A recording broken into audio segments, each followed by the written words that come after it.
It's Tuesday, June 10th. Do you know where your baseball prospects are? This is your morning Buzzcast. I'm SBJ senior writer Joe Lemire, filling in for Abe Madcore. We'll talk more about the game's top-ranked young player reaching the majors later, but first, we have another major milestone in college sports. Elevate has created the Collegiate Investment Initiative, a $500 million fund backed by private equity firm Velocity Capital Management and the Texas Permanent School Fund. SBJ's Chris Smith and Ben Portnoy have the full details on sportsbusinessjournal.com. Elevate indicated that two Power 4 athletic departments have already signed on for 8-figure capital payments, but declined to name them. Sportico reported that the schools in question are Penn State and UCLA, although both schools later denied their involvement. Elevate College Chief Business Officer Jonathan Marks projected 3 to 6 more deals should close prior to college football season. That timing would not seem to be coincidental, of course, as Friday's final approval of the House settlement now permits universities to directly pay their student athletes beginning on July 1st, which is not long before most programs start college football training camps. The top-tier sports schools will likely push up against the $20.5 million cap for these payments. In order to drive the necessary revenue to meet that new annual expenditure, athletic programs would be investing in all kinds of new capital projects, new construction or major updates to facilities, revamped premium hospitality, and more. Elevate CEO Al Guido forecasts there could be $10 billion in university and infrastructure projects for sports over the next 5 years. In other words, watch this space closely, as this is just the beginning. More funds, more schools, and some conferences will all likely follow suit with big private equity money. Two big items of media news with impact on the sports world. Warner Brothers Discovery is halving itself into 2 publicly traded companies, retaining its global networks, such as TBS, TNT, and True TV on one side, while moving its movie properties and streaming service, HBO Max, into the other. The move is expected to be completed by mid-2026.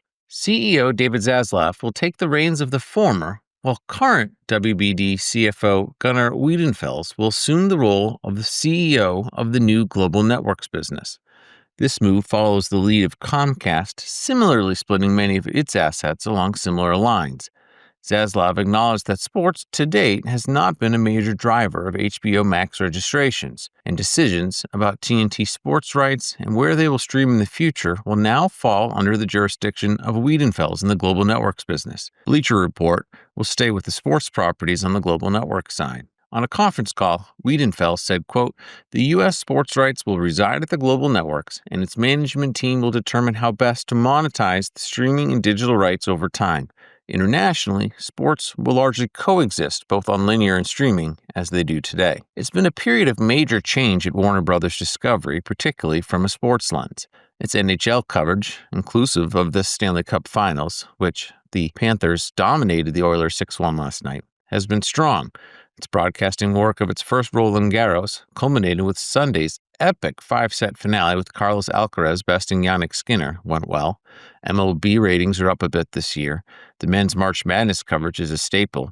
It regained NASCAR rights and has sub-licensed college football playoff games from ESPN. But of course, it just concluded its long-standing live NBA rights deal and is sending its beloved Inside the NBA studio show to ESPN. And the rebrands. Oh, the rebrands. TNT Sports is the current incarnation of what was Warner Brothers Discovery Sports. Before that, there was Warner Media Sports and Turner Sports.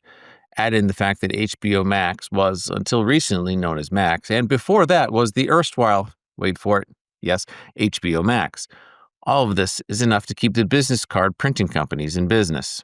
Also, Disney is buying out Comcast's 33% stake of Hulu, according to The Hollywood Reporter. A disagreement over the valuation prolonged the process, but Disney has agreed to pay an additional $439 million to Comcast to complete the sale, which has been in the works for a while and is now expected to be finalized by late July. As for the tease at the outset of the Buzzcast, yes, the Boston Red Sox promoted outfielder Roman Anthony, the consensus #1 prospect in baseball yesterday, and immediately put him in the starting lineup. Just last week, the Royals brought up the top young power hitter, Jack Caglione. Also, a few days ago, the White Sox promoted their top position player, catcher Kyle Teal. Anthony was greeted with a standing ovation in his first at-bat.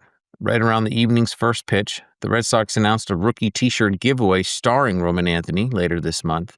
Fans brought signs touting the coming of the Roman Empire. I counted 14 tweets from the main MLB account on X referring to Anthony's debut. His 497-foot grand slam in AAA over the weekend certainly received plenty of exposure too. This is all part of MLB's concerted marketing effort to ensure its youngest players and projected future stars are known commodities by the time they reach the big leagues. Videos of players receiving the news of a first call-up are routinely posted on social. The addition of the spring breakout game adds more spotlight, and Anthony even homered in that contest moments after a fan was heard calling him overrated. The MLB draft has been tied to the All-Star game and receives more emphasis in years past in hopes of boosting its profile. Coincidentally, details of this summer's draft in Atlanta at the Battery were published hours before Anthony's promotion. Anthony was called up too late to have a shot at playing in this year's All-Star game the way, say, Pirates ace Paul Skeens was last year. Heck, Skeens even started the Midsummer Classic. But there are incentives in place for MLB clubs to promote prospects earlier in the rookie seasons than before, such as extra draft picks based on their performance. There's still likely work to be done on this front, and it'll likely get addressed in the next CBA, but it's still worth noting the progress the league has made in putting the shine on the next generation. We'll end with a few other notes. ESPN Events and the Charlotte Sports Foundation are collaborating on the creation of the Dick Vitale Invitational, an annual new game featuring top college programs. The inaugural edition will pit Texas against Duke at Charlotte Spectrum Center on November 4th.